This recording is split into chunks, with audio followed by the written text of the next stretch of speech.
Bwana Kaini kabla hajatekeleza kumuua ndugu yake Abel, Mungu alimwambia kwamba wewe kwa nini unawaka hasira juu ya ndugu yako? Na kwa nini unakusudia kutaka kumuua ndugu yako? Kaini akashupaza shingo yake ngumu kama mti wa mpera au mparachichi. Yeye akaweka kiburi mbele, sikio zimesimama, utafikiri mtoto wa kondoo aliyetoka kutoa maziwa. Akaenda na miwivu yake na miwivu yake, mitamatama yake, akamkamata ndugu yake, akamuua, akamzika. Walipokuwa wanacheza pale uwandani, akaua, akazika. Mungu anakuja anamwambia Kaini, damu ya ndugu yako inafanyaje? Inanililia. Ndugu yako umemfanya nini? Jibu alilojibu Kaini akasema ya kwamba mimi ndio mlinzi wa ndugu yangu, uliniweka kuwa mlinzi wa ndugu yangu. Yaani Kaini mtu wa ajabu sana, haogopi hata Mungu anachokisema, bado anajitetea, anasema ulinifanya kuwa mlinzi,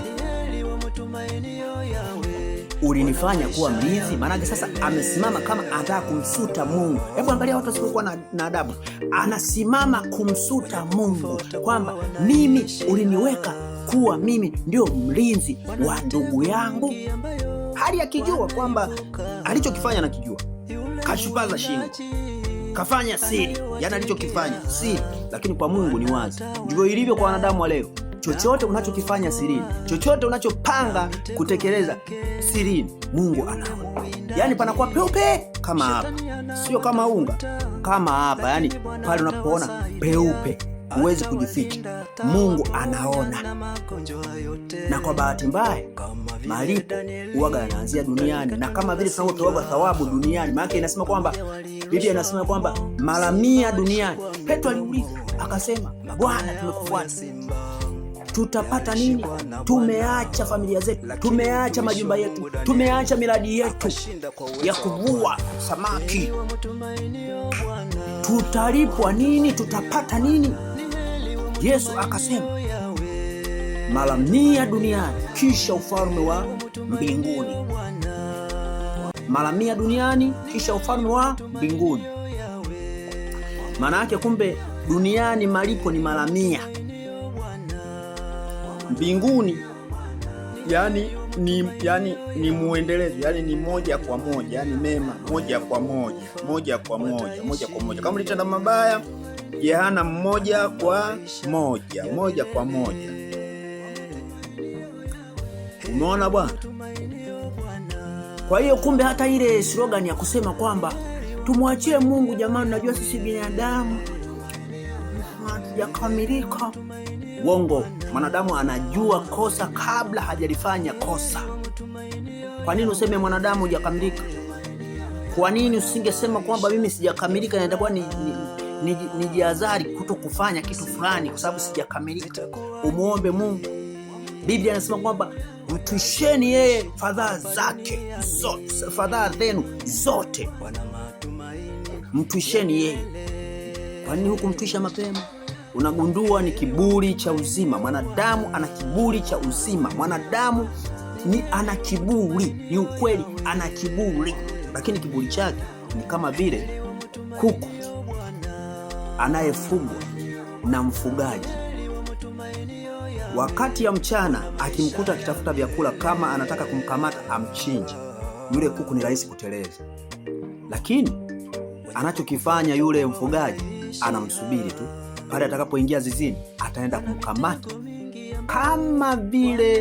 kama vile kumsukuma mlevi kwenye mteremko. Anakamata na kisu kinapita. Na kusudia nini? Kila utakalolifanya duniani, liwe ovu liwe jema, liwe baya, liwe la ukatili, liwe la lolote lile, malipo duniani hapa hapa. Mbinguni kule ni taji tu, yani hatuwezi kupewa nani vile vya kuonekana kama tunapewa nani hapa duniani. Yani malipo kwanza ni hapa hapa, mbinguni ni hukumu. Yani ukifika pale wewe, Yesu Kristo anakaa kwenye kiti chake cha enzi, na uzuri dini zote zinajua hivyo. Anakaa kwenye kiti chake cha enzi kuwahukumu wote, wanadamu wote. Hakuna mkubwa. Yani hapo kipindicho baba, mama, sijui nani, hakuna waswa. Anasimama pale, anasema wewe la kwako 1, 2, 3, wote tukiwa tuko hili wote kama huyu wote pale. Hakuna sauti ya kidume, hakuna sauti sijui ya nini ya kumtoa nyoka pangoni, haipo. Malaika wako pembeni wanajiangalia, huku wakiangalia jamaa hili lilipokuwa kule, lilikuwa hivi, lilikuwa katika, lilikuwa sijui na nini. Wako pale pembeni wanajiangalizia yatakayowatokea. Jamani, hapa duniani tuwe makini na hii dunia.